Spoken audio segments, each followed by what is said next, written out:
Well, welcome back, everyone, to another Love Ignites Peace Book Club podcast episode. We are so happy that you are tuning in. Today, we are talking about a very exciting book, Love Money, Money Loves You, A Conversation with the Energy of Money by Sarah McCrum. So I am really looking forward to hearing what everyone has to say today. But before we get started, any updates from the group? Gosh, aren't there always updates? There Now are, it's but putting us on the spot to think about it. I'm kind of at a blank. You mean like update particular the last book we read to this one, or just Any cool things that have happened to you in the last month? we'll go? We all get so many every day, don't we? We do. I love it. I And a know. miracle mindset. I swear I do this every time. Some crazy things will happen, and then I'll be like, I need to talk about that on book club, and then I forget to write it down, and then I forget it. But one of them was after last book club, I felt really inspired about just the idea of where your money is going and spending your money in a way that is authentic to your values. I think that was kind of one of my key takeaways from the last book. And right after that, I'm going to have a little vulnerable moment here. I did my tax filing, and my dad always helps me with my taxes. And he's like, okay, I'll also send over all your charitable donations. And when I was collecting them, I noticed I had a lot fewer, I'm ashamed to admit, than I normally do. I feel like I usually try to be charitable. It's something I care about. If anyone ever sends me a donation link for anything that's important to them, I will always throw some money towards it. And so I was like, oh gosh, I had a year where I was kind of just, I don't know, I don't want to say selfish, but there was a lot going on in my personal life. I moved to a new place. I had to furnish that. I was spending a lot of money on that, but it was a good reminder. I didn't beat myself up. I was just okay, I want to get back into, making sure I'm more charitable. And so it was just interesting, shifting my intention back to that, how other opportunities came up for me to be able to spend my money in that way, and other opportunities of people texting me for one of my aunts texted me a jogathon link as something that I could donate to. And it was just once my mindset kind of opened back up to that, there were those opportunities that presented themselves right in front of me.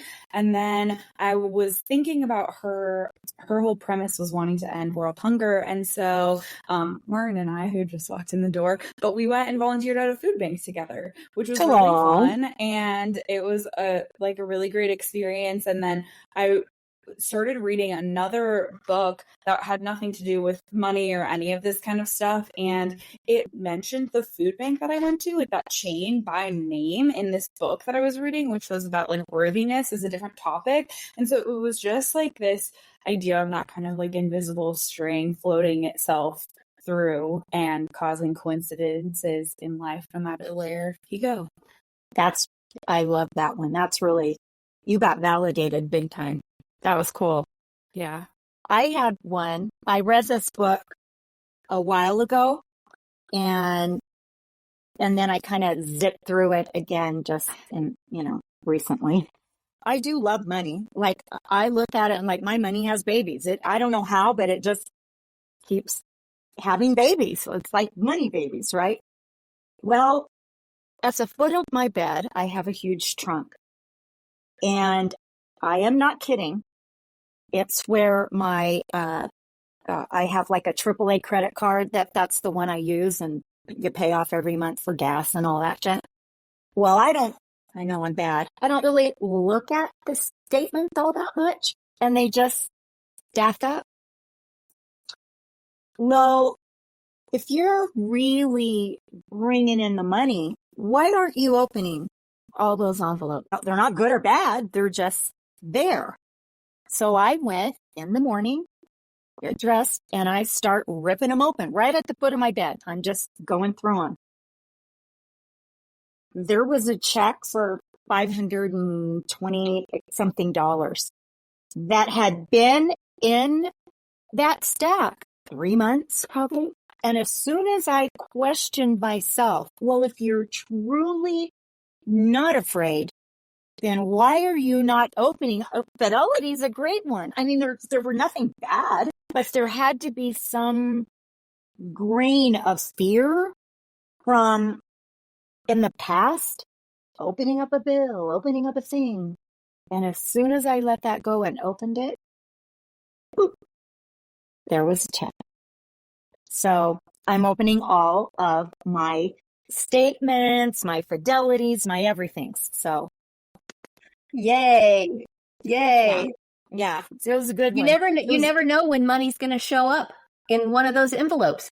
I'm opening them. Well, and it goes to this idea of receiving, right? Like money was trying to come to you, but you were like, I don't know. Exactly. Why wasn't I paying? No, I did. I had to do not a lot, but I did some, searching back. So anyway, we learn something all the time. So grateful for that. Yeah, it was a good one. Well, I have a little story, but it's not money related. It was based off of The Universe Has Your Back. And I don't know if I've said this on a book club podcast in the past, but what I started to do with The Universe Has Your Back is I try to read a page-ish every day. So like, I'm not saying I get to it every day, but if I'm going to have spiritual time, I make sure to read at least one page of The Universe Has Your Back.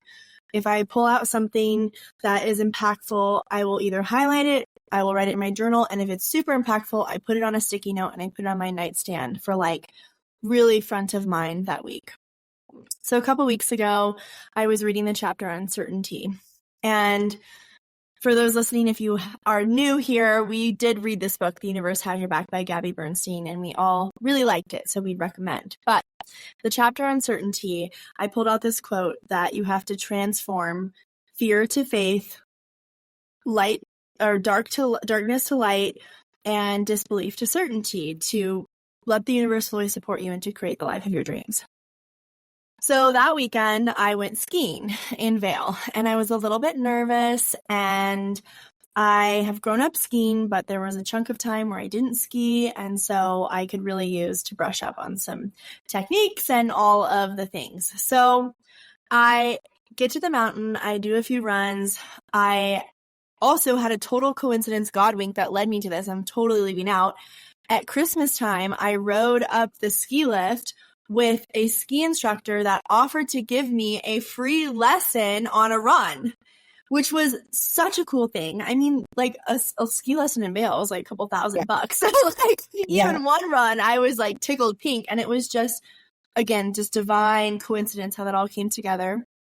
And his technique that he was teaching me, the technique he was teaching me really helped me that next time I went skiing, which was the day that I'm talking about. So I practiced the technique a little bit and I'm like, okay, I'm ready to hit some blues. And last time I was there, I had skied only greens and blues. Well, the very first blue I hit on the slope was an ungroomed run, which that's a lot. And what happens when it's ungroomed is it also starts to create these little moguls. That's really how those come to be. Well, I'm not there yet, okay? So I'm like on this hill with my friend. I'm like, I gotta get down it. So I'm like, all right, you can do this. I'm going. And then I have a moment where I feel fear, doubt, uncertainty. I feel, I'm afraid, and then I can't decide in this uncertainty. And what results from that is what I was afraid of, in the sense of I hit the mogul, I hit the little ungroomed hill moment, and I sped across the mountain. Now, I think my angels were protecting me because thankfully I didn't get hit by anybody, because I was doing tight turns and all of a sudden just like zoink, like here she goes across the whole way.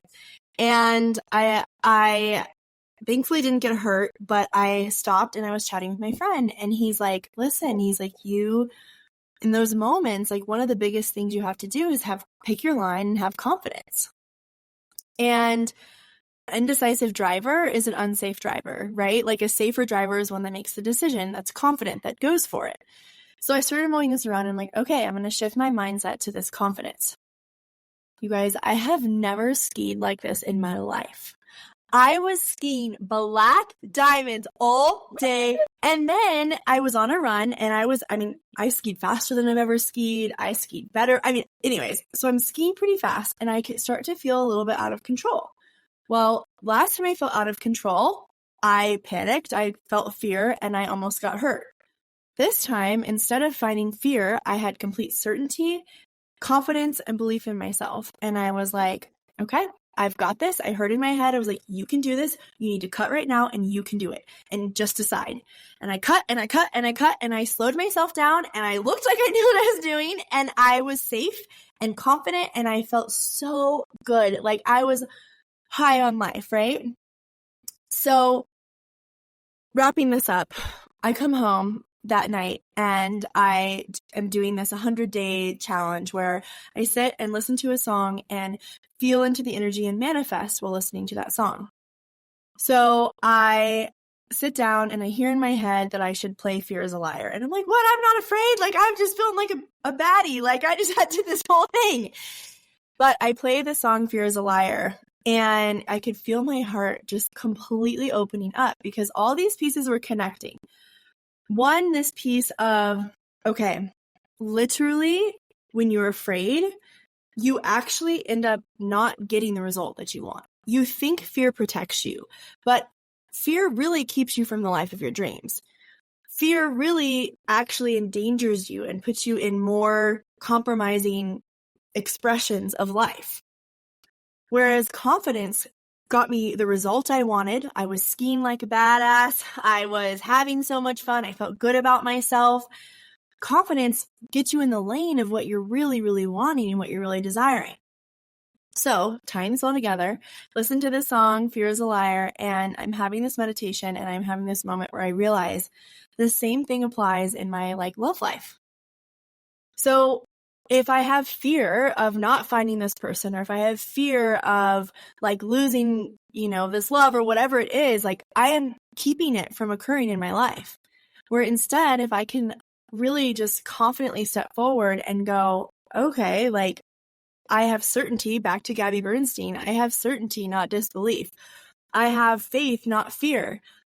That is how the universe can show up and support me. That is how the universe can step in and create the life of my dreams, co-create the life of my dreams with me. So I know that was a bit of a long story, but it was really impactful and super powerful for me. And I just am still on cloud 9 about it. And I just hope everyone takes a little bit of a nugget from whatever level in that story that they need and that resonates with them that's listening. I think there were a lot of powerful messages in there. It just depends on which message you needed to hear tonight. And that's a fun thing. It's a really fun thing about this book club is that we may not love every book that we read, but really we get something out of almost every book that we read. And it's such a cool thing. And with the messages, sometimes you need the message right in that moment, and maybe it's 6 months later. We read The Universe Has Your Back 6 months ago.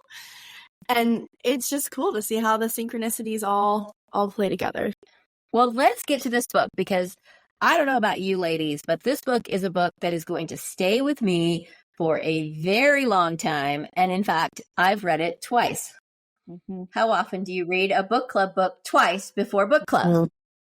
I cannot wait to hear what Jenna thinks. I am dying to hear what Jenna thinks because I think my prediction is I don't know that she's gonna love it, but we'll see. So all right, so quick summary of the book. The book that we read is called Love Money, Money Loves You by Sarah McCrum. We interviewed the author Sarah McCrum and she is on season 3, episode 10. Check it out. It's a great podcast. So quick summary of the book. What does money want to say to you? This is the question that Sarah was asked just a few weeks after the failure of her business in London. She started writing a response and found words coming out of her pen that weren't her own. They started with, I would like to tell you to love me. She was deeply touched and intrigued to explore more about the source of this message. She went on to write the same way every day for 3 months. And ended up with a collection of surprising, funny, and inspiring advice from the energy of money itself. Love Money, Money Loves You takes you into the heart of the world of money, but not into our financial system. Rather, it gives you an insight into how the money energy operates behind our physical world. It shows you what happens when you make any financial request and explains why so many people struggle with lack of money. Money is truly benign, a loving energy that is always available to us. The wisdom in this book challenges many of our preconceived notions about money and invites us into a profoundly different relationship with it. Reading this book will empower you to create a relationship with money where it rains down from the sky if you know how to ask for it and you're ready to receive it. Hallelujah. So, hallelujah. This book is a dialogue with the energy of money. What did you think about the energy of money itself relaying this information to you? Noelle, jump in. Well, I loved it, but I got this book a few years ago, and so this was my third read. Um, but I still love it. Everything is energy. So to get that channeled message that she, through her channeled writing from money, I just felt like it was more powerful than someone just talking about money and what they think money means. I just think writing it, personifying money was a beautiful avenue to bring that to life. Honestly, I might have thought it was a little hokey to think the energy of money was speaking to me, but the messages that came through were so profound. I just thought I found it amazing and intriguing, honestly. My opinion is, I think if just someone walking around and, oh, read this book, and they've had no experience in channeled messages, would probably go, this is weird. What is this about? But most of us have, over some of us decades, read so many books that are channeled. Abraham Hicks, Paul Sell, like a lot. So for me, I totally got and received and was just, this is the coolest thing to hear the collective energies, because it was written and they kept the energies referred to as us all the way through the book. So you can tell it is a collective energy, not just a dollar sign talking. It's a collective. So if you're familiar with that, it may resonate easier and deeper. I loved the collective message of money coming through multiple sources coming together. I guess I have to go. Ashlyn, you know me so well. Okay, I need to preface my statements about this book because I did not finish it. I could not get through it. Like, I could not finish this book. And this was, for me, the first one that I literally couldn't finish.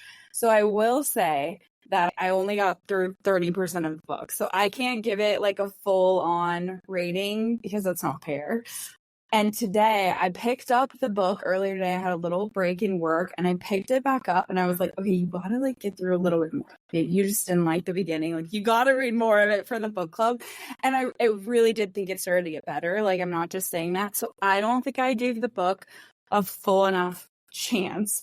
But I'm going fully against the grain on what everybody's saying, so I don't want to ruin the book club, but this was one of my personal least favorite books that we've read. I'm sorry. I want to keep the vibe high. I don't want to keep low energy. But for me, and maybe it's just the way that I interpreted it, but for me, I think the personification of money, I guess I didn't have a problem with that. I thought it was kind of a cool angle. But I thought it felt the way it was personified and the way the money was speaking as the author honestly felt a little bit patronizing. And later when I was reading about the author, that's so not what her author bio was. So I felt such a disconnect between who she was described to be as this loving person who wants to channel all things good. And then some of the quotes that I was getting from the book were just to me felt misaligned. And there were some quotes in the book that I think just really lost me. Part of this I think is my philosophy on life and money, but one of the quotes was about two women are shopping and the one who's more confident is going to be the one who gets the dress, and that just made me feel so icky, honestly. I was not getting good feelings from that, because to me this from the first part of the book, again, I didn't read all of the book. From the first part, I think the message that she was trying to say is confidence and empowerment enables you to receive more. Not necessarily more wealth or more material, but just more in general. that attitude of receivership. But to me, I think it I guess I don't always necessarily align with that. Like sometimes I feel like confidence actually enables you to have less and be more content with less.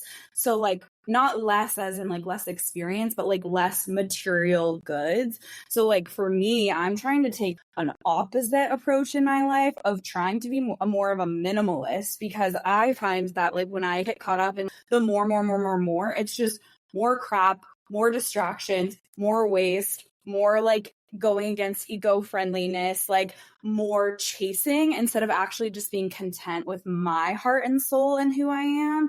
So to me, this felt like almost a push to like consumerism and like be confident and then you'll get more and you can have more material wealth. But I'm like, but that to me was like the antithesis of what the last book was saying, which is, yes, money is not inherently evil, but the way we use it is like not actually enriching to us. And to me, it was like, get more money, want more, take more, and you'll be happy. And I don't necessarily know that that's what she was trying to convey, but that's the way I took it. And it's just felt like a curve from where I'm trying to take my life. Because when I'm looking at my stuff, I'm like, I want to like taper back. Like, sure, it's so fun to buy things. It's so fun to do things, to have experience, and arguably more money, of course, gets you more. But when I think back to like the things in life that have made me happiest and most fulfilled, it's the conversations I have with friends. It's the experiences I have. It's the times when I'm journaling, when I'm praying, when I'm outside, when I'm adventuring, things that literally money has nothing to do with. So of course, money is in everything. But to me, it felt like it was like idolizing money in a way that I'm like trying to get away from, if that makes sense. I'm like, no, I'm already an overconsumer. Like we all are. Like I don't need more crap. Like it just causes more chaos in my life. So that's the way that I interpreted the book. But like I said, I didn't finish it. And I felt like when I was continuing to read it, it was taking more of a turn. And I loved where it was going when it was like, dream bigger, like do things that you want to do with your life, like earn money in ways that feel joyful and authentic to you. And I was like, oh, I like where this is going. But the beginning of the book was like a big disconnect for me. So that was like a long spiel, but I feel like I had to explain my answer fully because it went so far away from what everyone else was saying. You had a lot to get off your chest. It's so interesting because I think this is really, truly, and this is in everything we do in life, the filter of perception. Yeah, for sure. That we bring to it. So I won't say any more about that right now. We'll let Ashlyn give us her 2 cents. I'm sorry you have to follow me. I know you like the book. No, I know you. So I thought it could go one of two ways, where like maybe you had reached a point where this would be something you like, or I was like, but I don't think she will. Like, it kind of was like, I really think that you could hate it. I knew it was going to be a love or a hate kind of vibe. So I was pretty sure it was going to be a hate though. And that's all good. I think the beautiful part of that is like everything you just said, I think was so eloquently expressed and like had a lot of validity to what you're saying through, like my mom said, the perception in which you read the book. I absolutely loved this book. I will be reading it like I am doing The Universe Has Your Back, where I take a chapter a morning or a page a day, because I felt that the lessons that were being shared via this channeled message from the energy of money did not just apply to money, they applied to life. Like, I really feel like this book holds so much of the secret of life, like of creating the life of your dreams. And so perhaps, don't know, JP, if you might like it more, if you can separate it from money, because money is such a energetically charged topic in general, I think, for most people. And I totally agree with what you're saying about consumerism and all of that. And again, lens of perception for me, it wasn't thinking of just having more shit. It was more about creating the space and the abundance for the life of my dreams. And that looks like me buying a house. That looks like me driving a nice, beautiful new car. That looks like me taking vacations and having the freedom. It's the energy associated with those things, right? So for me, it's not just that I want a house. That's not what it's about. Of course, I want a house that's beautiful, but I want a house that is my energetic match, that I can fill with things that are in resonance and high vibration. Like, I don't need a bunch of crap, but like some nice furniture, like I'm like, okay, so this is a way to facilitate that. My space actually for I don't know if it's my gene keys or my human design. If you actually read my human design, like my space is one of the most important pieces in my happiness. That's your gene keys, not your human design. Oh, it's my gene keys. Okay. I was like my space is everything, right? Or I like have this dream where I just want to, let me put this in the positive. Money literally rains down from the sky and I can take a trip anywhere I want at any time. Like, that is my absolute, so that is what I felt like was being facilitated on the money front from this. Yeah, do I want to be able to buy another Louis Vuitton bag if I want? Sure. But is that really what I felt I was getting out of this book? No. Mm-hmm. So for me, it was the lessons beyond money, honestly, and we're going to get into these, and maybe this is a perfect segue, but, absolutely the conversations around creating from joy and appreciation, the energetic alignment. I really feel like the words to use here to summarize what I love are aligned action. I felt like this book gave the guide for aligned action, high vibration aligned action. So that's my takeaway, but I still so honor everything you said, Jenna. I really do. And, we're talking about this a little bit like it was just, houses and purses and cars and like consumerism. And I agree, Ashlyn, it was so much more than that. And it really starts teeing you up for how the energy of money is going to look in the future. And one of the big things that I thought was so powerful about this was being of service. Mm-hmm. And it really spent a lot of time about people who are going to be of service. It will, abundance will come to people who have hearts of service. It really was the energy of money, but it's the energy of exchange. Mm-hmm. And if you go back in history, there's always been some form of currency, whether it was a cinnamon stick, tea, thousands of years ago, that was their currency. There's always been the energy of currency, always. Cavemen had the energy of currency. They would go out and, beat an animal and come back and share it with all the cave people. That's an exchange of energy. And for me, that was the core of what the book was about. It's the exchange of energy. You can name it money, or you could name it tea, or what's it going to be in 200 years? It's probably going to be something else. I don't know. Bitcoin. I don't know. That's really, for me, what the book was about. Hang in there, Jenna. Hang in there. I know you're feeling like I know you're feeling like the odd man out tonight, but hang in there. It's okay. You know what? It's a good place to be, because I feel like when I was younger, was always so hesitant about sharing an opinion that didn't match up with other people, because either what are people going to think of that opinion, or just not wanting to go against the grain. But I feel very strongly about this one, and I'm proud because I'm my opinion on it is super valid. So it's just as valid as there's 5 people on this call and all 4 of your opinions are valid, but just because you agree, my opinion is just as valid. And I do have to say, the opinion that I have on this, I feel is also not, I didn't form it lightly, if that makes sense. So I feel proud in the sense that I'm no, I will still have my opinion, but I think we can still have a great conversation about it. And I'm excited to hear what you guys think. I also didn't finish it, and I do intend to finish it.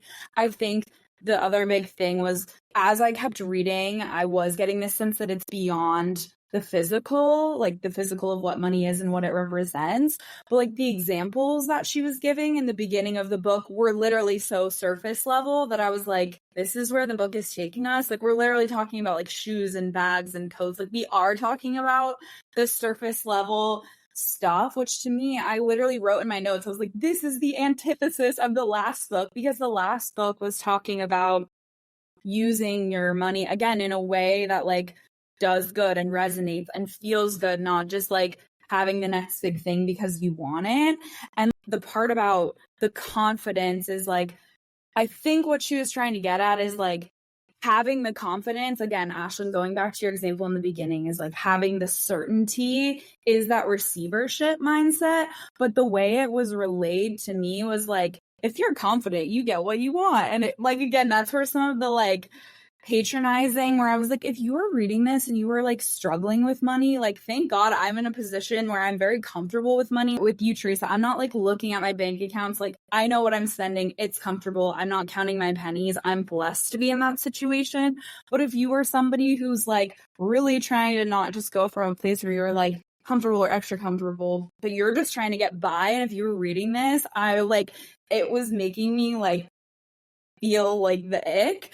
So I think that is where the building of it just like was not coming together for me. But I do think I need to like leave the first part of the book in the rear view and continue reading it. There are chapters in later the book dedicated to people who are struggling, and specifically dedicated to that. Absolutely. To that energy. Yeah. It really is. If you get through, which I'm sure you at some point will read the whole book, it really is about formulas. It's about, a major part of it is how we feel about ourselves is a reflection of our relationship with money. It's very much an internal relationship. That's where thoughts and the feelings originate from. So it really goes, I felt it went into segments and explaining there is a formula. And if you work the formula works. So let's move on to our next question, which is, what are 3 things you learned from this book you wish you knew before? I'm not sure Jenna has 3 things that she wishes she knew from before, but you know what? That's okay. Maybe there's 3 things she wishes she didn't know. Yeah, and she wish she would never read in this book. Oh my goodness. I can tell you mine right off the bat. If you want mine, I'll go. Hit it. Yeah, I'd love to hear. And it was a major part. The formula for spending, the formula for whatever, which being a minimalist or not, there's a formula. Self-value plus object value equals the price. Then buy it. If self-value plus object value is greater than the price, then do not buy. If self-value plus object value is less than the price, do not buy. If the value you put on yourself and the price of what you want is equal value, you will buy it. Whether that is an adventure, a hiking trip, a pair of hiking shoes, or a Louis Vuitton bag. It doesn't matter. There is the formula. What I love about that, I don't know if you got to that part, Jenna, but I feel like that ties into one of your objections earlier about the overconsumption.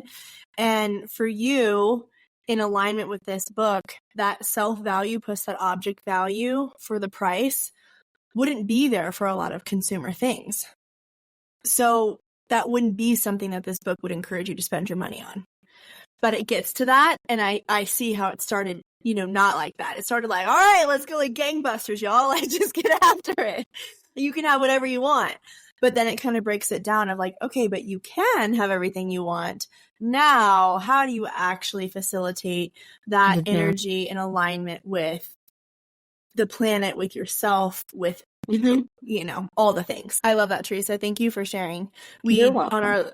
On our last podcast, we talked about value and we didn't talk about that formula. And I think that's so, so important. It's a big one. Because what, my daughter right now, her value, she's looking, of course, more at the future. She's working on her life, getting out of corporate. So she's got some things going on. She's manifesting and putting a value on. She wants to have chickens and a farm and grow. She's done it in the past and then she had to go corporate. She wants to get back to that.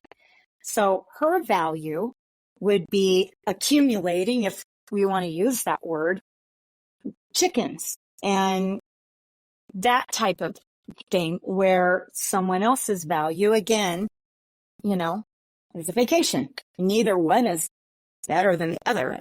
It's your value. And they talk about in the book how the desires like on your heart and in your mind are also given to you, whispered to you by the universe. And so if you are listening to those divine universal whispers, then you're in alignment with yourself, your soul, your path, and now bringing money into alignment with that as well, which is huge. Do you have any other, Teresa, that you wanted to point out? Oh, there was another section on self-worth. And so I wrote it from what it said. Self-worth.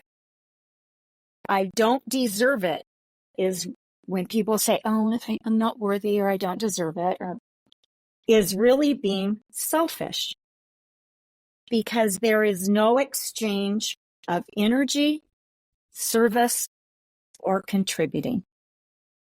I thought that was pretty, if you sit and think on it and mull that over and break that apart, pretty deep. There is really always more to life. There is always more. I know I keep interjecting, but I'm just like so stoked about that. Yeah. Because I think that is so true. And I think that we think, from some biblical things or whatever, that like this modesty or whatever is like the best policy on all those things. And it's like, but you're actually blocking the flow and no one is benefiting from you withholding, because you're not exchanging any energy. Yeah. Also, on the flip side, on a positive side, one of my favorite Bible verses is Ephesians 3:20, where it talks about like through Christ, you can have, or God, the divine, you can have infinitely, abundantly, exceedingly, always more. And every time I work out, I say always more. And I think that's another reason that this book resonated on a bigger scale of just like understanding these truths. Like there's always more money, but because of the principle of increase discussed in this book, which is, as a quick side note for those that don't know what that is, the principle of increase is that we live in an ever-increasing universe and we are a part of the universe. So everything is always increasing and money is a part of that. But again, taking that outside of money, there is always more joy, more happiness, more love, more hope, more abundance, more peace that is within our universe and being created every second. So mine were more general takeaways, which is funny because I'm a big picture person versus the details. That's in any of those little questionnaires or whatever we take. I'm a big picture. So mine were more big picture takeaways. Like you only get delivered as much as you're capable of receiving. So going back to that receivership. And then just the reminder of the power of our thoughts and how they can contradict themselves and slow down that flow of money or virtually stop the flow of money if they're contradictory. And it's not even a money. I want to back away from money. It's abundance and the things that we're creating in our life that aren't even anything you have to purchase. But can stop the flow of that. And I love the idea of the virtual or the vibrational bank account, which we'll go into, I think, when we talk about where money is going. And I think it's already on that trajectory, at least my experience so far in life. And that you must be clear and simple to ask for what you want. Don't make it super complicated. Don't put all these caveats on it and don't put a time frame on it.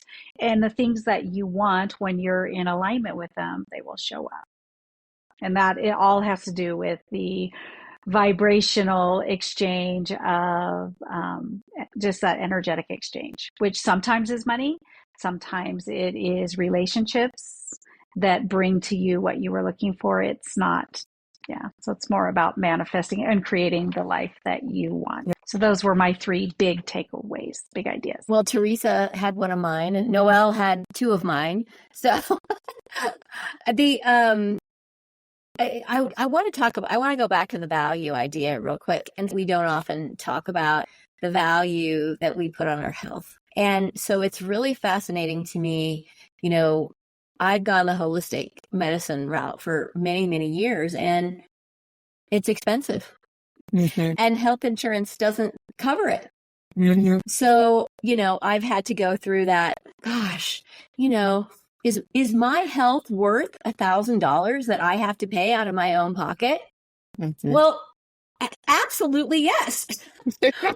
But, it was a mental gymnastics at some point for me to get there because it was so against the flow of the norm. So, when you look at what we've put value on, don't just look at it from the coat that you see hanging in Nordstrom's that you really, really want, or the pair of shoes, or the Louis Vuitton bag, or even the vacation. I mean, it's so much bigger than that.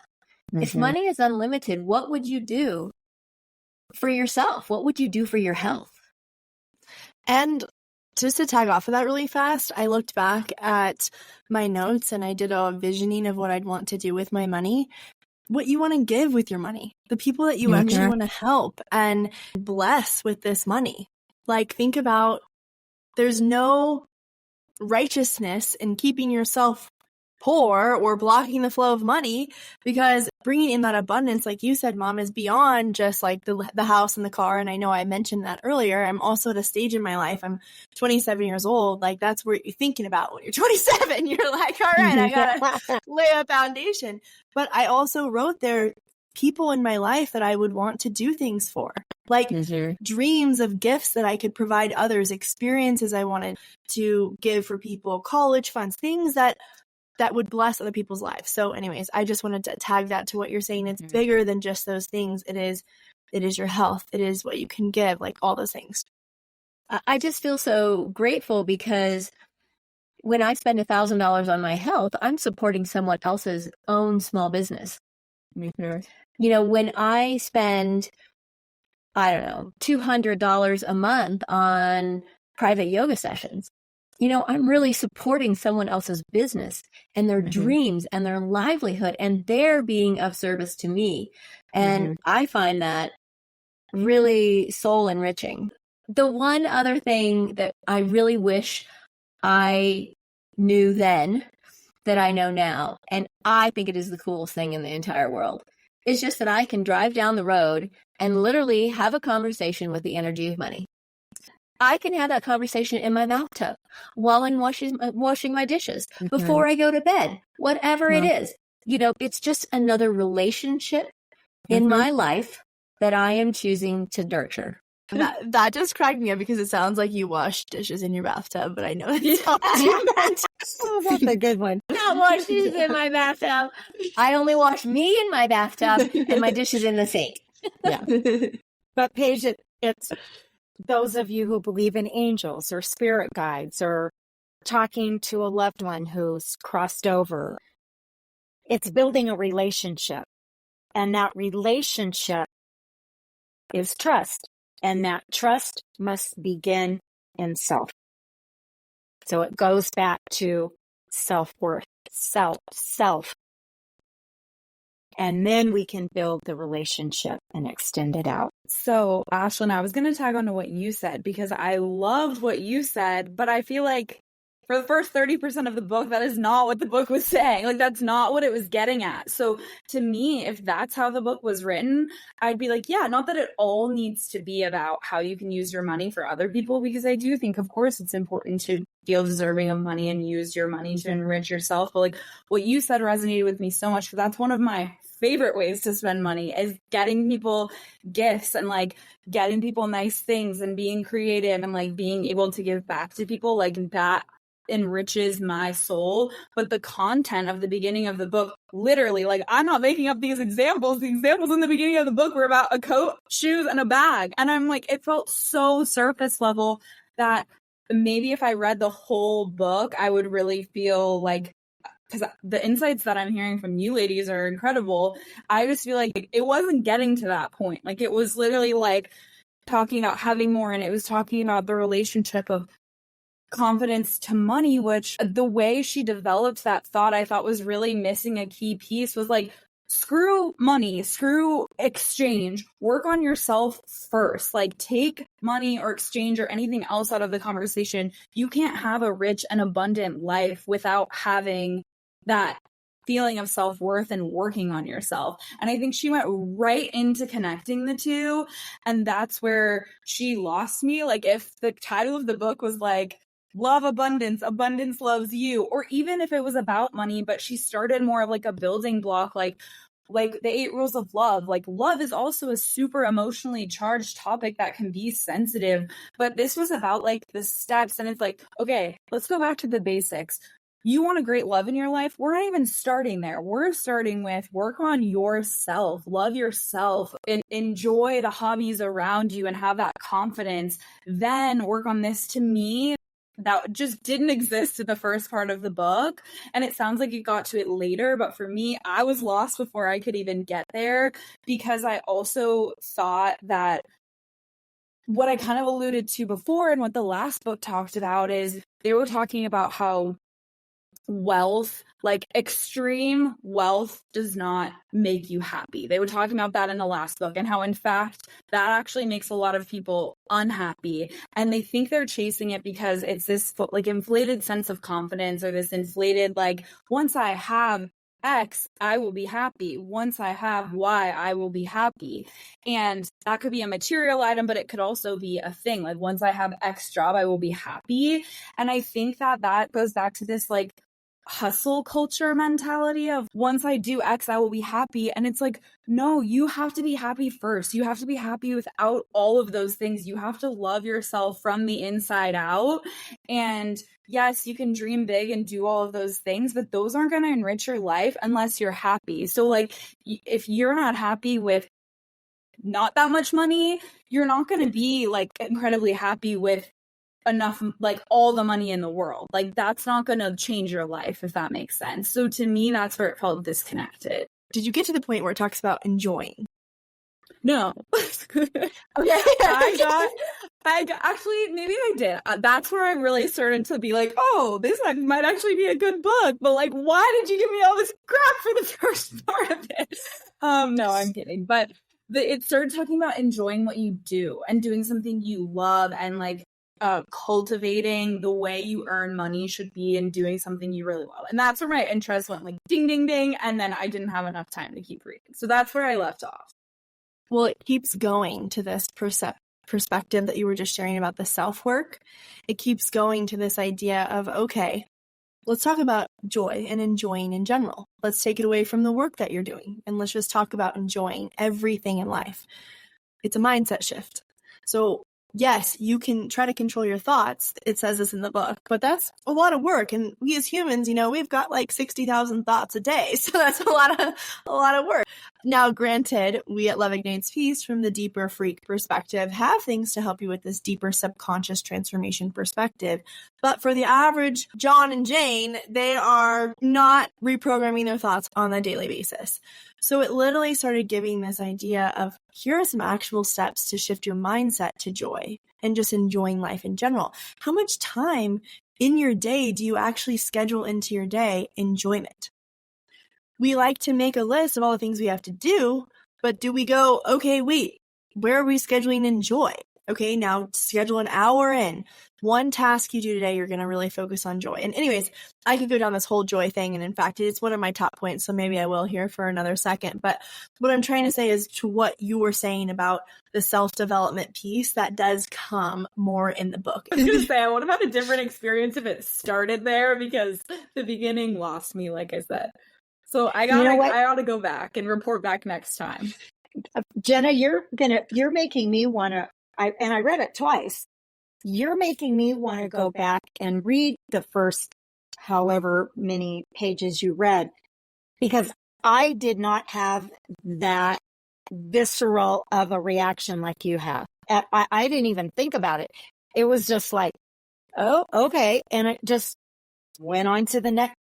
I feel like, did we read two different books? That's what I feel like. I feel like we did not read the same book. So maybe I'm going to go back and like look at it in respect to your perspective, because what you're saying does not resonate with me on any level. I kept checking back to make sure I was reading the right book, because I was like, this cannot be what we're reading. Maybe I got a bad copy. I also think something to consider is this book is a channeled message, right? It's not somebody writing out a beginning, a middle, and an end. This is just the way the information flowed. So maybe you need to take it up with the energy of money, JP. Maybe you need to have a little chat and tell them their book writing is could use some help. I think maybe at that beginning, it's possible that they were trying to just put it in terms that we could relate to. And so that's why potentially it was started a little bit more with some of these concepts that were more materialistic, just so we could wrap our mind around that. That's so much more relatable to us humans. And then, it just shifted and grew. Like, I mean, it blossomed. So for some reason, like the coat and all that, the stuff, right? And I'm sitting here listening, it's Women's History Month, and it's all about women. It's interesting. Was it channeled towards women? Because I feel like, based on what you're reading, it left out half of the human race. Why wasn't it a truck or a tool belt? Or do you know what I mean? It was very directed to a female energy perspective. It was being channeled for a woman. The author was Sarah McCrum, not Tom McCrum. Screw that. Okay, wait. I just had a thought. Jenna, maybe, and I don't mean this tongue in cheek, I literally mean maybe you are just a better person than I am, because I am interested in stuff a little bit. Like I don't mean too much stuff. I still want to live in a minimalistic, like, not overindulging. It never feels good to just have stuff. That's not what brings me the light and the love in my life. Like you said, it's time with my friends and connection with my family and sharing, my heart on this podcast, all of those types of things with a juicy goodness.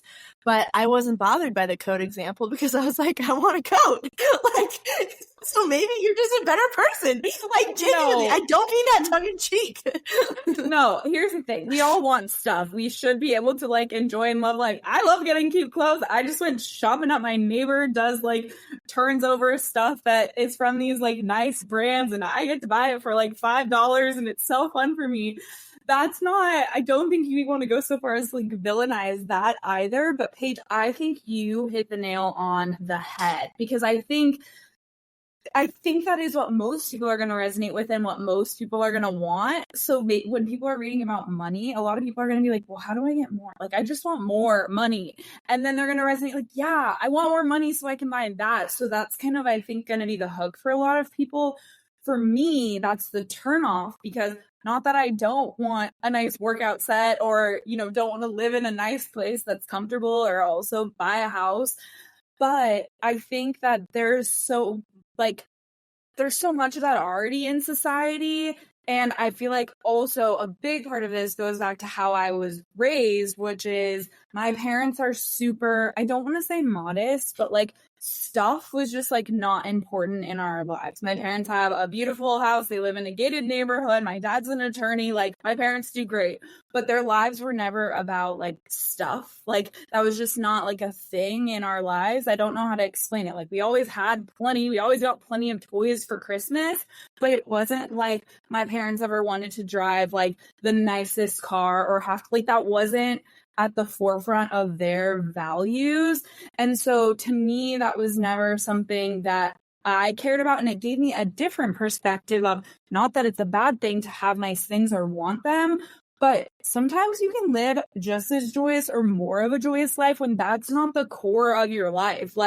Yeah, it's great to have stuff, but for my family, it was family time, games, what are we doing together? As I know I see a lot of you guys nodding your heads, the crux of what's really important in life, that was, the other stuff kind of fell by the wayside. And I think in especially Western culture, we get this mixed message that it's the stuff is number one.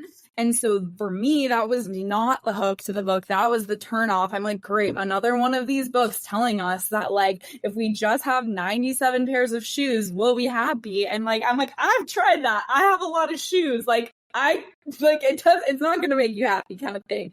But I do, again, I've been talking a lot, but I think going back to Teresa's opinion, I really think it ties back to the the value you place on you of the value of the stuff. A certain item or experience or anything, I guess, isn't better than the other. It's just what matters to you. And you have to make sure what your values are lines up with that and is in synergy and energy with each other, which is what's going to then lift you. Because if it's off balance and then you are spending money on stuff you don't want, that doesn't feel good. But then if you're not spending money on the stuff you do value because you're not valuing yourself, that's not good either.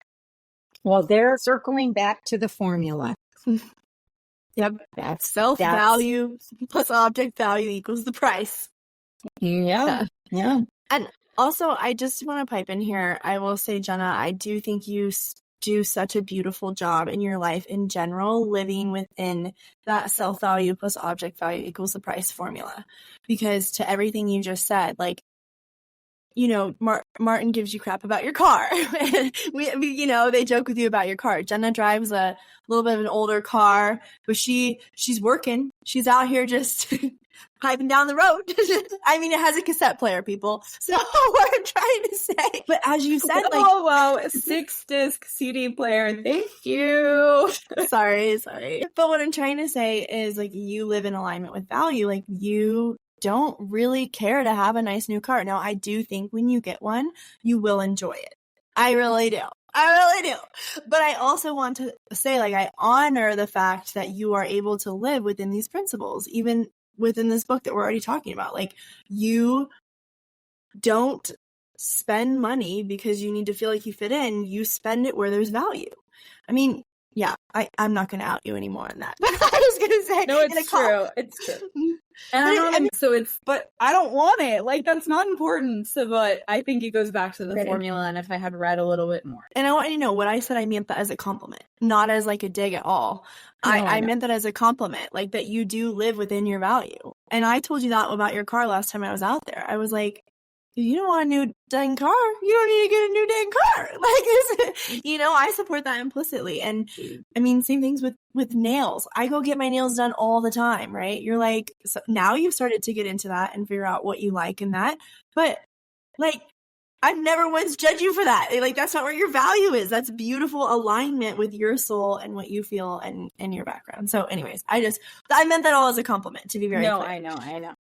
It would have been so great, Ashlyn, if you and I had read this book when you were in high school, when you were about like 14 years old, and you started like 15, 16, I want a Louis Vuitton bag. And why will you not buy me a Louis Vuitton bag? I wasn't because that young.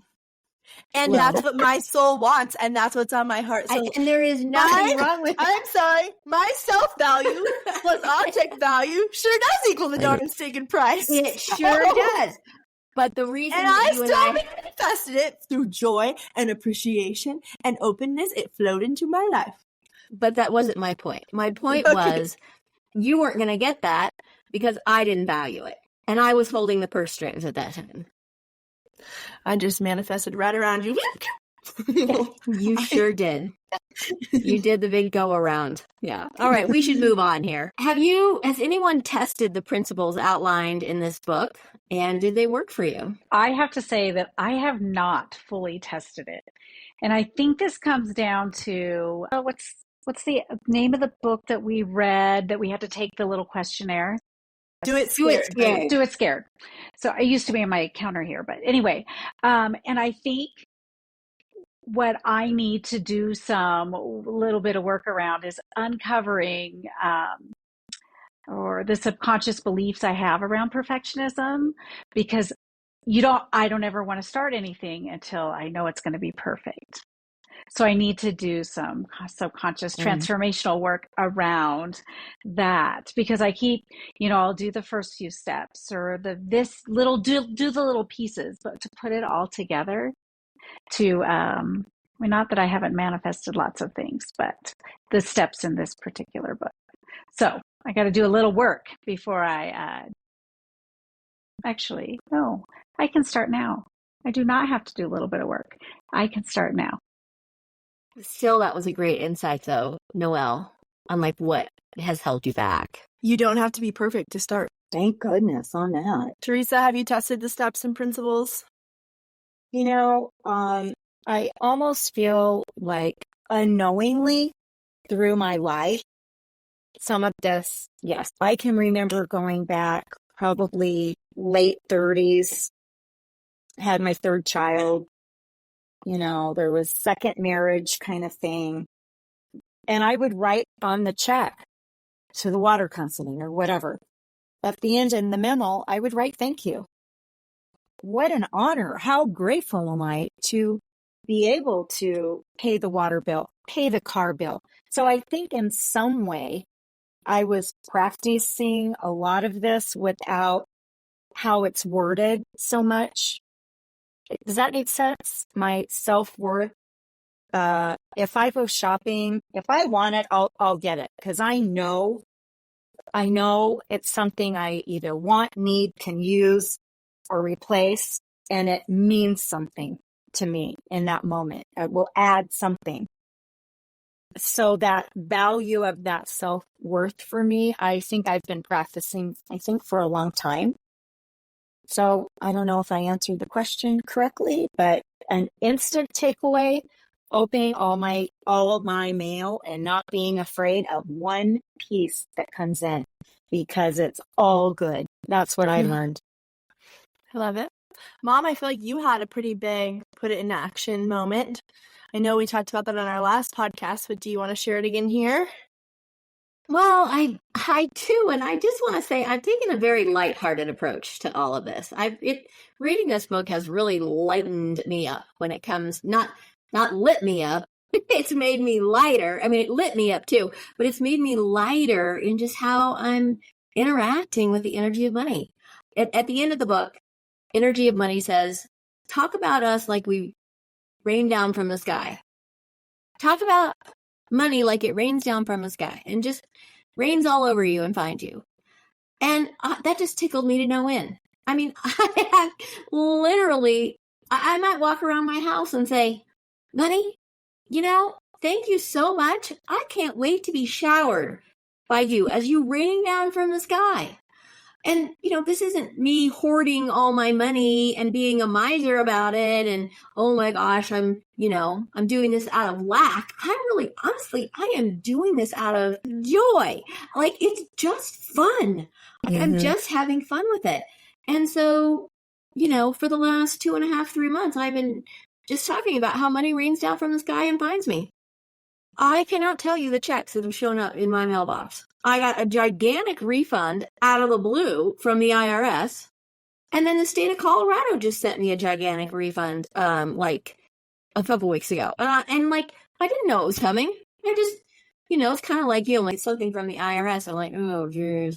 I opened it up to I about fell down. So I'm just encouraging everyone to maybe just stop taking money so seriously and just have fun with it. It's like a friend. Why would you treat a friend, oh, I gotta call Jane. There's something I want to talk to you about. Or, oh, I can't wait. Money, I can't wait. Oh, I can't wait. The vacation is coming up and spa day and I'm going to do this and have a good meal. It's a relationship. Yeah. What is your relationship with money? Not what it's going to fill your space with. What's your relationship with it?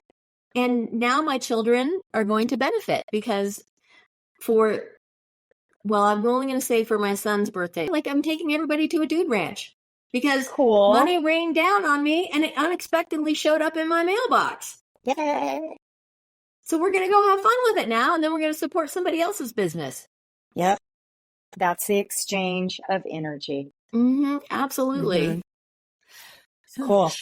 And I love what you said about the relationship piece, Teresa. It talks about that in the book to treat money like a friend.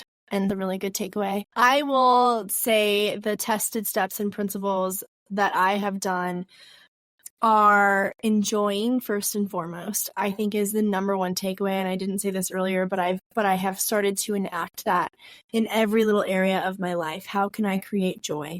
And not just around money, because as we've said 15 times, this book is more than just about money.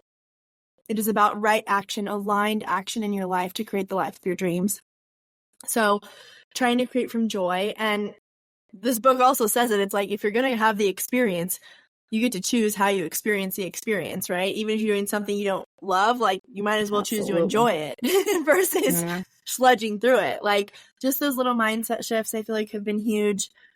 Appreciation, we didn't talk about, but putting this into action even more, like truly appreciating, like you said, Teresa, like appreciating the ability to pay the bill, appreciating the $8 that you got discounted on something, just appreciating all the things, and even appreciating when something actually doesn't end up being the value that it thought it would be, appreciating the lesson that you learned. I'd like to kind of jump in here real quick, because I think so often, again, it's that mindset. We get so caught in, oh, here's a bill.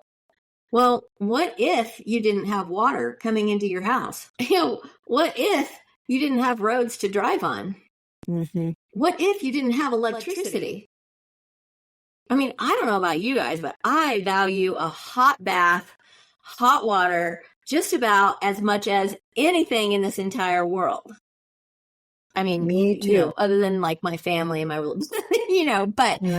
but I'm thankful to be able to pay for that because I so enjoy that. Yeah. Also, I didn't mean to interrupt you, Shelly. I just wanted to jump in. You were talking about enjoying paying the bills, and I thought, and Teresa talked about that, and we rarely look at the other side of it. We just look at the fact we're getting a bill instead of, what's that bill for?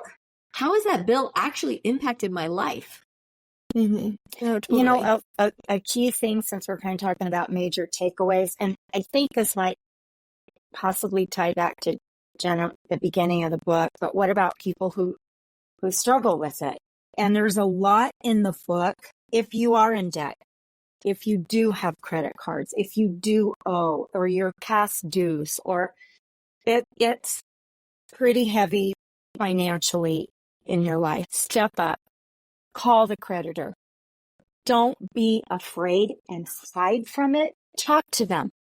I owe you this. I want to do this. It's the best I can do right now, but I want to tell you, I want to honor my obligation that I accepted from you. The story is to not be afraid, and credit is money just as much as what's in your checkbook. It's either here or there. Don't be afraid of it. For some reason, I was afraid to open the envelopes, and there was money in one. Don't be afraid in those situations where it's so hospital bills and it's out of control and there's fear. Own up to it. And then that shrinks because you become bigger in the trust of all things.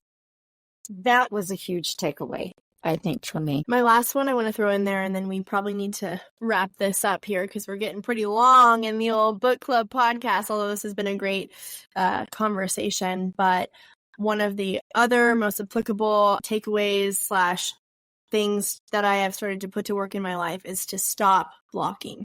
And to stop blocking, stop saying your requests like I need or I want, because that implies lack. It implies that you're continually telling the energy of money or the universe that you don't have something.